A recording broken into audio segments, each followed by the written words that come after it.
Queridos, a palavra é no livro de 2 Reis, capítulo 17, versículo 41.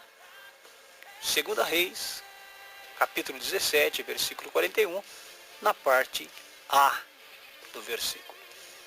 Nós vamos ler e vamos começar a desenvolver aquilo que realmente tem acontecido nos nossos dias. E esta parte A do versículo 41 vai dizer assim: assim, estas nações temiam ao Senhor e serviam as suas imagens de escultura. Vou ler novamente. Assim, estas nações temiam ao Senhor e serviam as suas imagens de esculturas. 2 Reis, capítulo 17, versículo 41.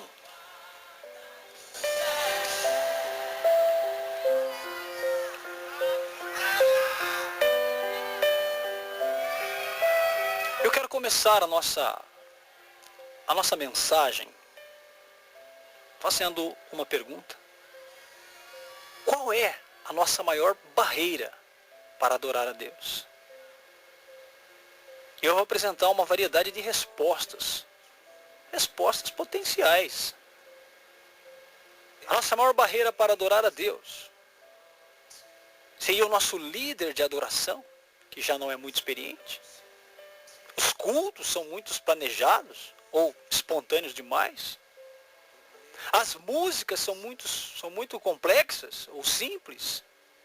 A banda, a orquestra, o tecladista. O guitarrista é ruim. São muitas músicas novas. Ou são muitas músicas velhas. Nossa igreja é muito grande. Nossa igreja é muito pequena.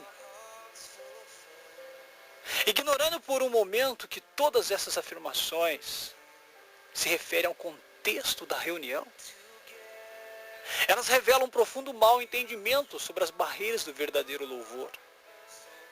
Ao contrário do que alguns talvez pensem, nosso maior problema não se encontra fora de nós, mas dentro de nossos próprios corações. É o problema da idolatria. Mas eu já quero dizer logo do início: desmanche, desconstrua esta imagem que vem na tua cabeça quando eu falei de idolatria. Porque é muito mais complexo. A passagem de 2 Reis descreve uma situação acontecida quando Samaria foi repovoada pelo rei da Síria. É uma situação que pode existir potencialmente em nossos cultos, em nossos lugares de adoração. Porque nós podemos temer ao Senhor externamente, participando de tudo que percebemos serem os elementos corretos do culto. Cantar, contribuir, orar, ajoelhar, escutar a palavra de Deus e assim por diante. Mas estar ativamente servindo a falsos deuses em nossos corações. Porque Deus deixa claro em Êxodo 20 que Ele não tolerará qualquer competição pela lealdade e afeições dos nossos corações. Não terás outros deuses diante de mim. Isso descreve a idolatria sucintamente. Quando alguém menciona idolatria, podemos imaginar alguém em Nova Guiné ajoelhando-se diante de estátuas de madeira ou de metal e pensar: graças a Deus, eu não luto com isso. Ídolos. Ídolos, entretanto, são bem mais difundidos, traiçoeiros, enganadores. Idolatria, na verdade, é atribuir valor, autoridade ou domínio supremo a qualquer outra coisa que não seja Deus. Você entendeu? Ingenuamente, pensamos que os ídolos podem nos garantir o que somente Deus pode dar. Eles nos tentam diariamente. Não é surpreendente, portanto, que mesmo um filho nosso lide com ídolos. Sabe aquela criança que não gosta de tomar banho? Também conhecido como os ídolos do controle e do prazer. Veja que numa casa uma filha entrava no banheiro, é uma história para enriquecer. E não tomava banho. Ficava aquele tempinho e não tomava banho. E um dia ela confessou. Ela confessou para o pai e para a mãe chorando que por 3 dias ela já não tomava banho. E ela lidou com essa confissão cheia de lágrimas. Claro, gente, é uma criança. Para ela aquilo era terrível, ter que falar aquelas verdades para o pai e para a mãe. Com lágrimas ela confessou, com medo até. E ela descobriu que precisava ser disciplinada. E a disciplina foi justamente o que os pais deram a ela. Então você também não vai brincar com seus amigos por 3 dias. Eles estavam falando sobre coração.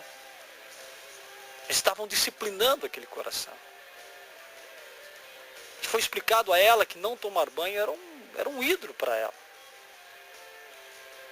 Ela pensava que continuaria suja, que se continuasse suja, lhe traria felicidade. Porém, isso a levou a enganar aqueles a quem ela mais amava. E ela desonrou a Deus, que a criou para a sua glória.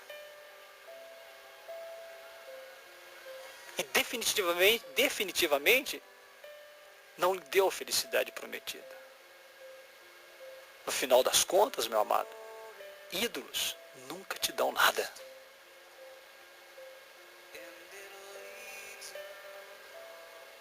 Bom, eu te dei esse exemplo.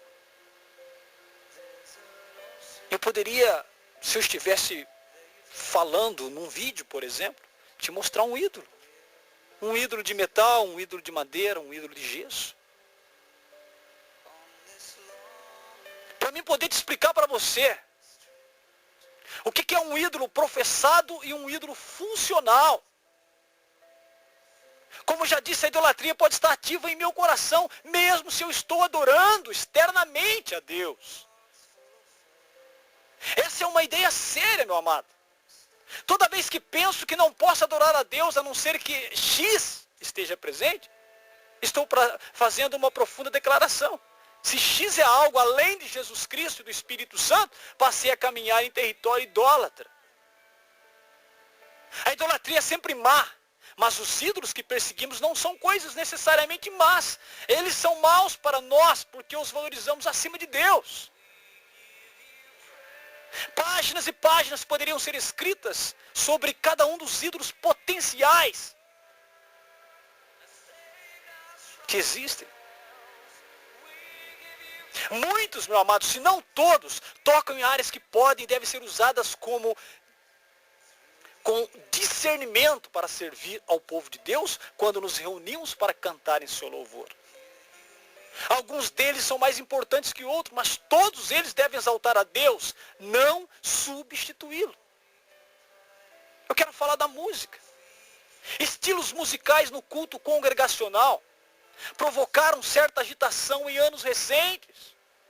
Na verdade, eles têm causado agitação por séculos e por uma boa razão. A música, meu amado, é uma poderosa mídia que pode afetar-nos positiva ou negativamente. Entretanto, a raiz da divisão é frequente. Embora nem sempre.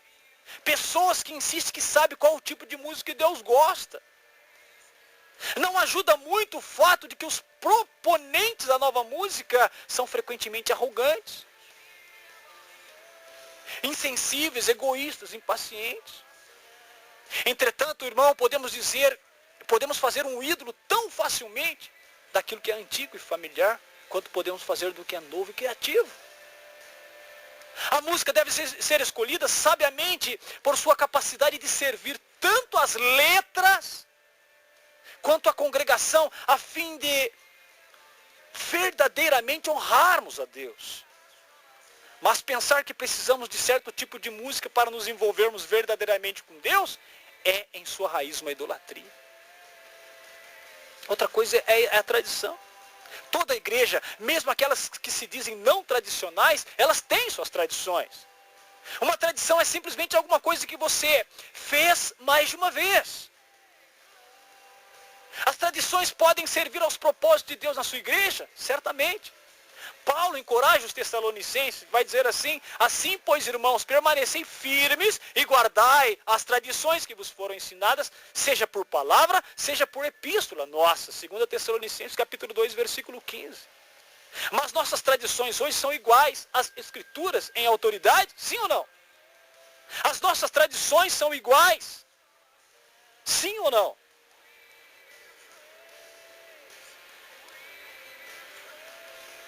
É bom a gente começar a pensar. Certamente que não.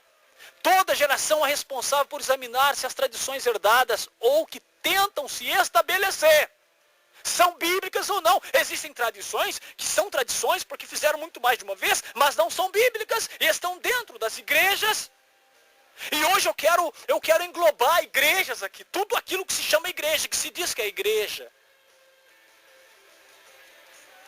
Porque o que nós estamos observando é justamente isso. Virou um clero só. Com placas diferentes, mas é um clero só. Um clero só. Um pensamento só. Mudamos as placas, mudamos até as vestimentas, os costumes de cada localização, mas o que nós estamos percebendo é um clero só. Fazendo a mesma coisa. Isso que é duro, meu irmão. Existem tradições que são valorizadas dentro da igreja e que na verdade,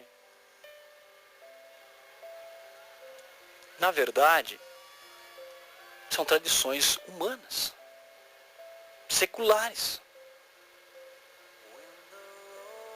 Então nós precisamos examinar essas tradições herdadas ou que estão se estabelecendo. São bíblicas ou não, e se verdadeiramente ajudam as pessoas a exultarem na majestade e obras de Deus. Os ídolos complementares da família e conforto, frequentemente são revelados nas palavras. Nunca fizemos desse jeito antes. Então a música, a tradição, a criatividade. Nesse caso da criatividade,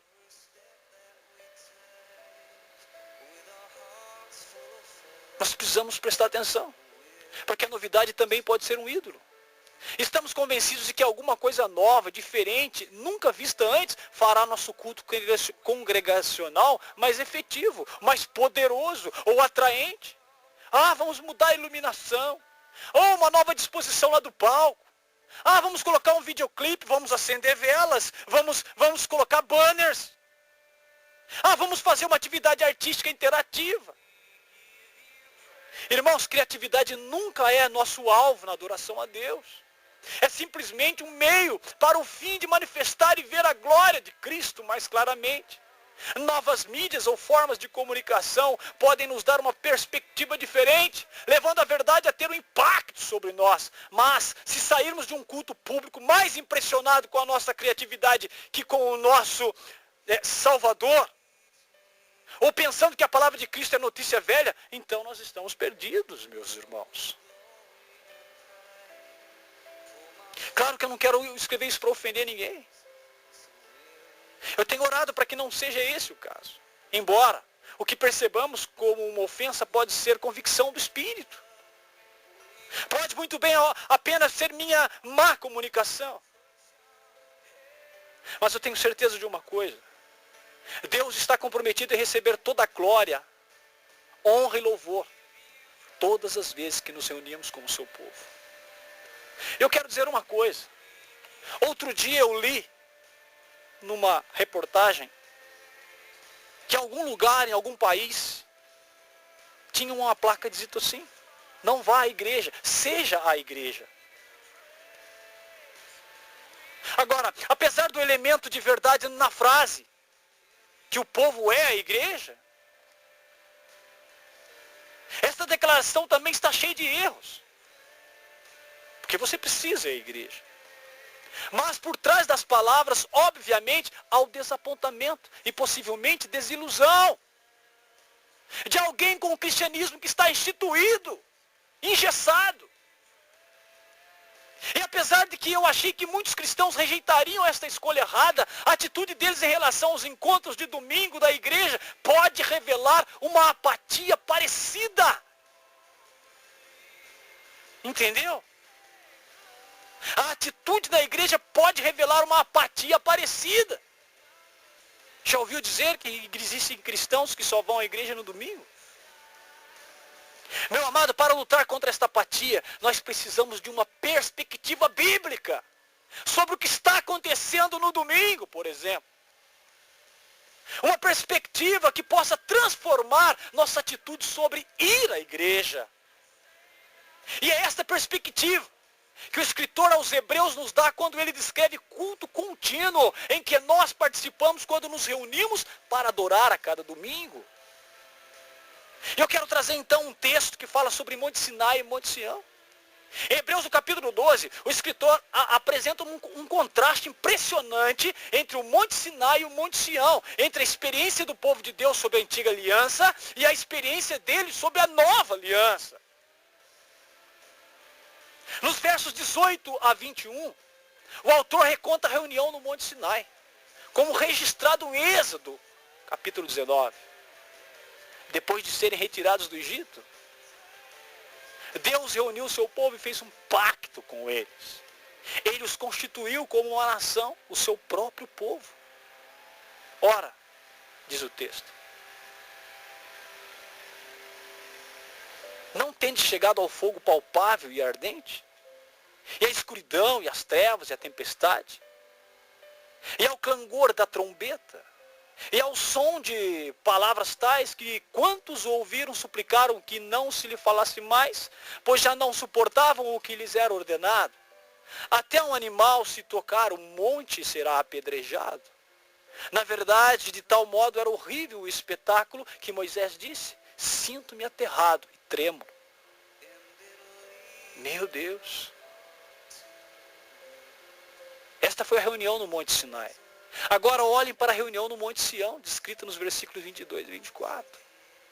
Mas tende chegado ao Monte Sião e à cidade do Deus vivo, a Jerusalém celestial, e às incontáveis hostes de anjos, e à universal assembleia e igreja dos primogênitos arrolados no céu, e a Deus, o juiz de todos, e aos espíritos dos justos aperfeiçoados, e a Jesus, o mediador da nova aliança, e ao sangue da aspersão que fala coisas superiores ao que fala o próprio Abel. Que contraste, meu amado. No Monte Sinai tudo servia para enfatizar o abismo entre Deus e seu povo. No Monte Sião tudo nos encoraja a entrarmos com ousadia na presença de Deus. Lá no Monte Sinai a própria cena é aterradora. Fogo, trevas, escuridão. Aqui no Monte Sião está uma cidade reluzente. A Nova Jerusalém. O lugar onde Deus habita com o seu povo da aliança.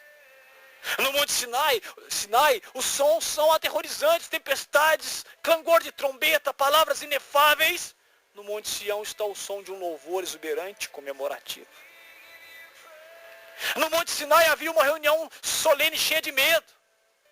Aqui no Monte Sião está uma alegre assembleia daqueles cujos nomes estão escritos para sempre no livro da vida e do Cordeiro. Lá no Monte Sinai havia uma imagem da inacessibilidade da presença santa de Deus. Mas aqui no Monte Sião há uma imagem de completo acesso à presença do Deus por meio de Jesus Cristo, mediador. Agora pense, meu amado, na sua igreja. Pense nas pessoas com quem você serve, vive e louva. Você esqueceu completamente o que a sua igreja é e o que ela faz aos domingos. Meu Deus. Sua igreja local é uma manifestação visível e autêntica de todo o povo de Deus e de todas as épocas. Ela é parte da multidão celestial que nesse momento está adorando diante do trono de Deus. E nós queremos ser parte disso. Pense a respeito dessa reunião, considerando o seguinte, meu amado. Aleluia. Quando eu estou indo para a igreja onde eu congrego, pense nisso. O que é que eu estou indo para fazer ali?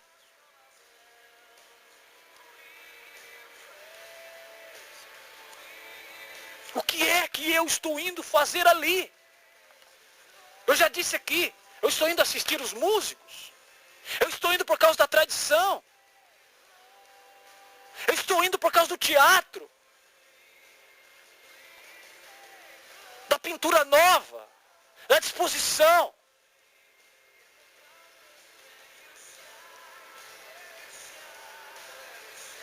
Por que é que eu estou indo?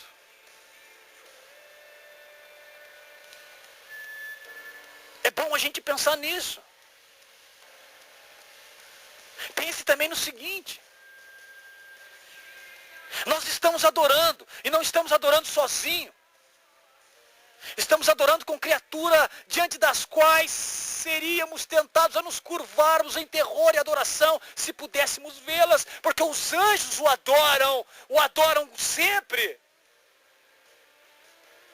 Meu irmão, estou pedindo para você abrir o seu ângulo de visão e deixar de ver a parte humana, porque a parte humana tem envergonhado a igreja de Cristo. A parte humana tem cuspido na palavra de Deus. São os ritos litúrgicos que tomaram conta de todas, se não de todas, da maioria das igrejas e congregações, e reuniões e orações e tradições, e virou uma grande liturgia. Algo já pré-estabelecido, aonde não se abre nenhum tempo para o espontâneo. Você já sabe o que vai acontecer na sua igreja amanhã. Algumas oportunidades, os grupos louvando, a pregação e tchau. Cultuamos a Deus. Engessamos aquilo que precisa ser espontâneo. Talvez, se num culto dominical, não dermos oportunidade para, sei lá que grupo, porque isso precisa ser avisado, né? Olha, amanhã ou semana que vem não vai ter oportunidade, aí tudo bem. Mas se for assim espontâneo, se o líder disser, hoje Deus falou comigo, nós vamos aproveitar todo esse tempo para ministrar o louvor. Nós vamos trazer aqui um ministro de música, não é o cantor, um ministro de música aqui do nosso meio mesmo. E todo o ministério de música vai ficar a serviço do louvor espontâneo e deixar aquele culto de 1, 2 horas somente para adorar a Deus. Espontâneo, meu irmão. Se isso for feito, todo mundo fica magoado. Não me deram oportunidade, nós ensaiamos aquele hino lindo, não me deram oportunidade, então eu não vou mais. Olha a idolatria aí. Não há o espontâneo. E a visão que nós deveríamos ter é a visão de que os anjos o adoram. E de uma maneira simbólica nós podemos trazer aqui os heróis da fé do capítulo de Hebreus 11. Abraão, Moisés, Samuel, Davi e outros. Poderosos homens de Deus. Poderosos profetas que confiaram em Deus, tão revestidos de poder que eles fecharam a boca de leões e colocaram exércitos inimigos em fuga. É com eles, com a história deles, com os escritos deles que nós vamos adorar. E quando nós pensamos nesses homens, nesses anjos, nessa estrutura espiritual, e tem mais, tem os santos fiéis. Homens e mulheres que suportaram a tortura e se recusaram a serem libertos se isso comprometesse a confissão de fé. E quantos de nós hoje negamos por outras coisas, por interesses pessoais próprios, por fraquezas. Negamos a sã doutrina. Não confessamos a nossa fé. Eles escolheram o apedrejamento, a decapitação, quando eles podiam ter negado Jesus. E se eles sobreviveram, alegremente abraçaram a pobreza, a privação e a perseguição, meu amado. Eles temiam a Deus e tinham mais medo do pecado do que dos homens, mas isso não acontece na nossa geração. Tudo isso para que pudessem receber algo melhor. E quando nós adoramos, nos unimos a eles diante do trono de Deus, que continua a ser um fogo consumidor. Quando nós vamos adorar, meu amado, nós não vamos lá para ver roupa, nós não vamos lá para ver sapato, nós não vamos lá para ver pregador de fora nem de dentro, nós não vamos lá para ver ministro ungido. Nós não vamos lá por causa da placa, nós não vamos lá porque somos bons, nós não vamos lá porque nós temos merecimento, nós não vamos lá porque nós temos dons, porque nosso filho canta, porque nosso esposo canta, porque nossa esposa trabalha, porque nosso amigo já é o pastor, porque o obreiro é fulano de tal. Nós vamos lá porque nós vamos encontrar com Jesus. Ele está lá, meu irmão. Nosso mediador, que aspergiu o sangue que nos limpa do pecado. Seu sangue fala coisas superiores ao que fala o próprio Abel. O sangue de Abel clamou por julgamento, mas o sangue de Jesus clama por misericórdia. Então domingo, meu amado, quando nós formos voltar para a nossa igreja local, é quando você entra e começar a música. Aí você começa a prestar mais atenção no que está se cantando e não em quem está tocando. Não nos músicos, não na mesa de som. E você, músico, bendito seja Deus por causa da sua voz. Bendito seja Deus por causa do seu talento, mas se você está parado nisso, desculpa. Você está no lugar errado. Não é o seu jeitinho. Não é a sua mãozinha levantada. Não é a vaidade estampada em você que vai fazer o culto ungido.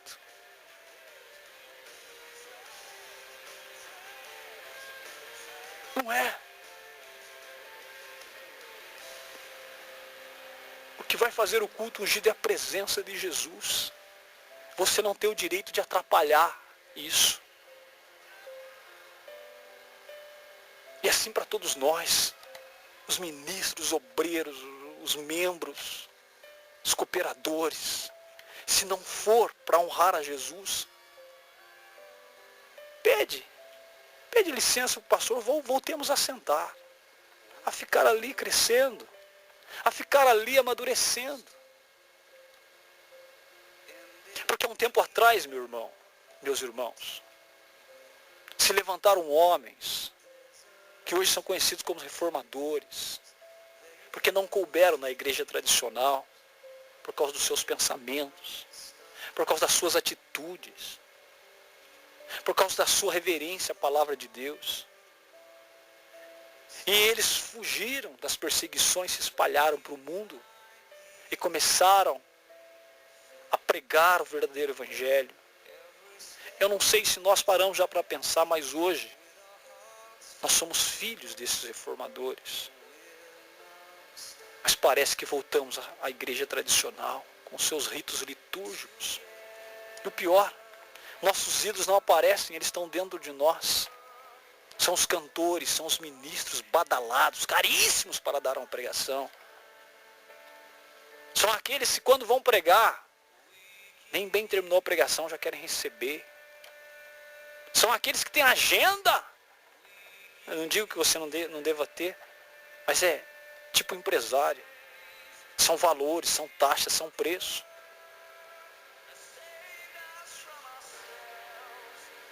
E é isso que nós estamos assistindo.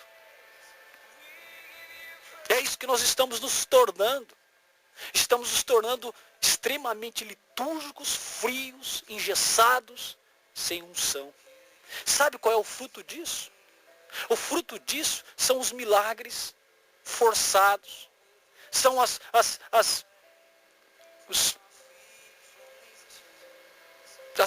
orações de libertação, os exorcismos, vamos dizer assim, teatrais. São as curas que nunca acontecem, são subterfúgios. São orações em mistério que na verdade não é obra do Espírito Santo. Sabe por quê? O Espírito Santo habitar a cada um de nós, ele faz uma obra transformadora dentro da gente. Mas nós temos todos esses elementos no nosso dia a dia devocional. Somos levados pela emoção, somos levados pelo momento, e aos poucos nós estamos engessados e não produzimos fruto que conduza para a vida eterna. Nós não estamos com muitos componentes, nós somos inchados, nós não crescemos, nós estamos inchados. E é isso que nós temos percebido, querido. É isso que temos percebido. Temos percebido o inchaço. Temos percebido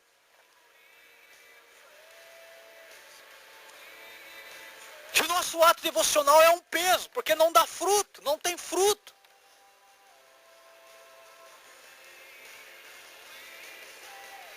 E precisa ser quebrado isso. Nós precisamos valorizar a adoração dos anjos, nós precisamos valorizar a história dos nossos antepassados do Antigo Testamento, nós temos que valorizar a opção dos santos fiéis, que foram até as últimas consequências. E nós temos que, acima de tudo, entender que a nossa adoração, ela não tem intermediário até chegarmos a Deus, a não ser Jesus Cristo. Ela vai direto. Biblicamente, isso é Bíblia. Ele é o nosso mediador. Ele aspergiu o sangue que nos limpa do pecado. Eu não posso engessar isso, querido.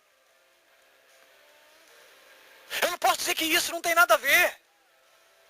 Eu não posso dizer que isso é uma história do passado. Porque é esta história que está fazendo a diferença na nossa vida hoje, meu querido.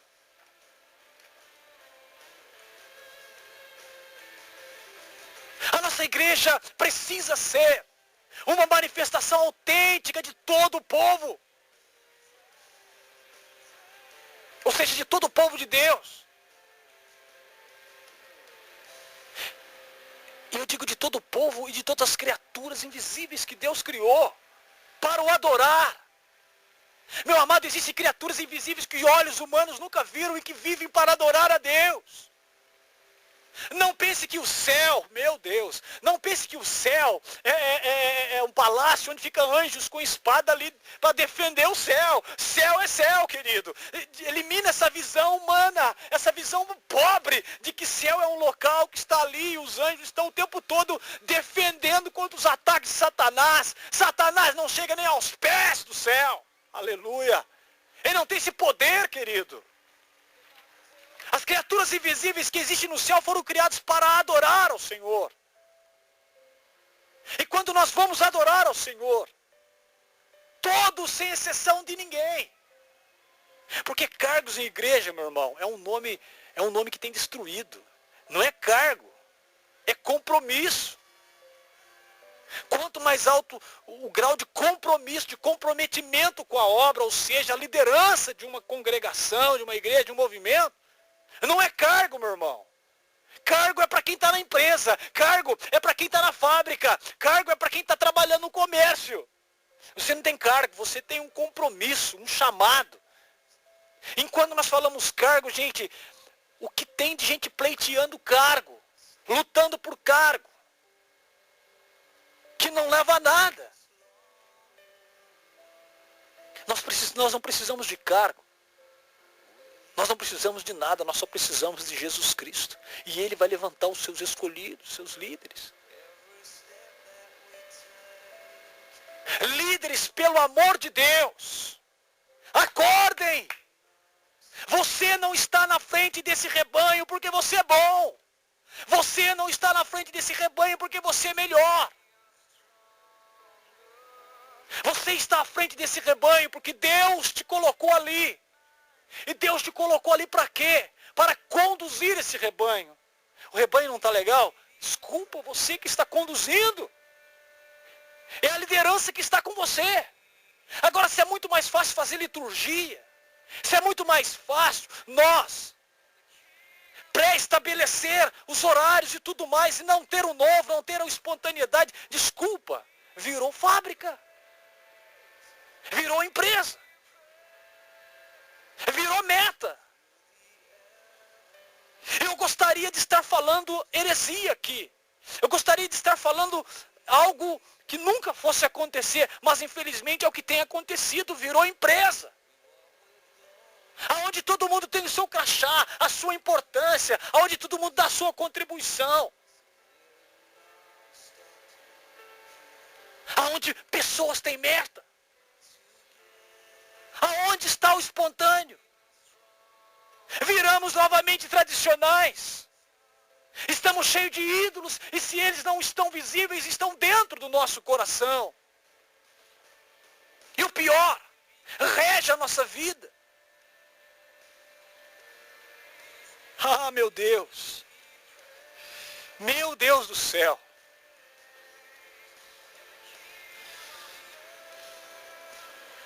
Meu Deus do céu. Voltamos, todos. Isso é meio que geral. Um ou outro lampejos de coisas novas acontecem, na maioria generalizou. Me parece que os reformados agora precisam se reformar novamente. E parece que os filhos da reforma também precisam se reformar novamente. Ah, meu Deus!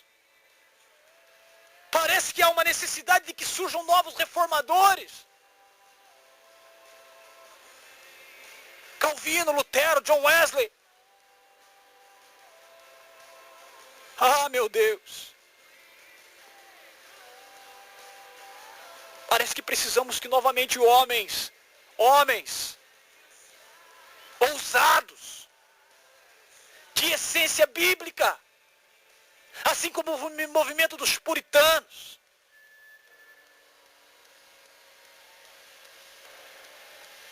parece que precisam renascer novamente, voltar, despertar.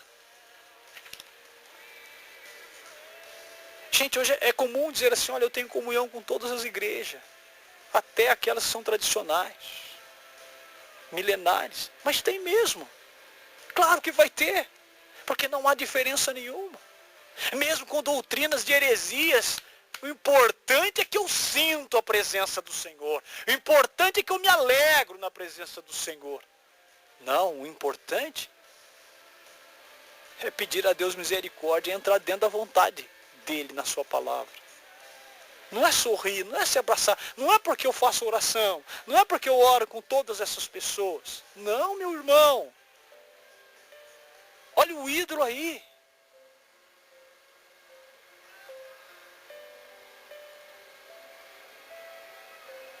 Eu quero dizer, querido, é difícil. É luta, é lágrima.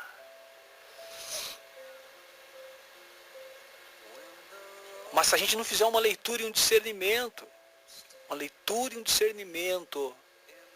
a palavra de Deus, desculpa.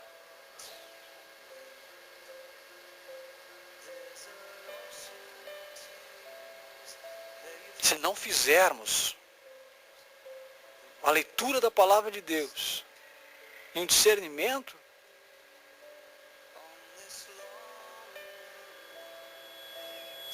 cairemos no mesmo erro de tantos filósofos, tantos teólogos, pessoas com diplomas de teologia para a parede, mas que acreditam em fábulas, que se envolve com o meio secular. E ao invés de trazer as pessoas, não o mundo que arrasta. Hoje a gente vê todo mundo. Cantamos hinos maravilhosos em todos os movimentos, até nos tradicionais. Mas não podemos, não. O que eu quero que você entenda é que parece que é uma coisa só.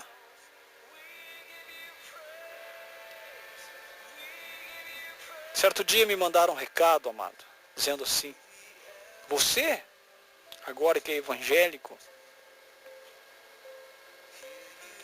você virou um chato. Porque eu tenho muitos amigos evangélicos e a gente se dá bem. E eu pensei comigo, provavelmente esses, na hora de falar do seu Deus, não traz o genuíno evangelho, porque o genuíno evangelho, ele incomoda todos nós. O genuíno evangelho nos faz entrar no quarto, nos faz pôr a mão na cabeça e reconhecer Jesus como o único Senhor.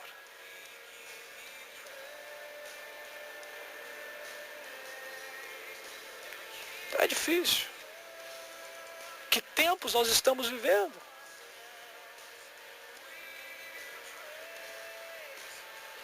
E eu te peço, meu querido, que se você, de alguma forma, tem se sentido envolvido por esse sentimento de que está todo mundo em comunhão, que comece a prestar mais atenção à palavra do Senhor. Porque só podemos estar em comunhão se nós estivermos em comunhão com a palavra de Deus. Se estivermos em comunhão com a poderosa palavra do Senhor. Caso contrário, mais uma vez, nós somos, sem dúvida nenhuma, nós estamos vivendo atos litúrgicos pré-estabelecidos.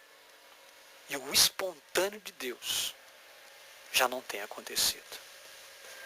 Que Deus nos desperte para o novo. Porque Deus sempre tem um novo para cada um de nós. Deus te abençoe. Em nome de Jesus. Amém.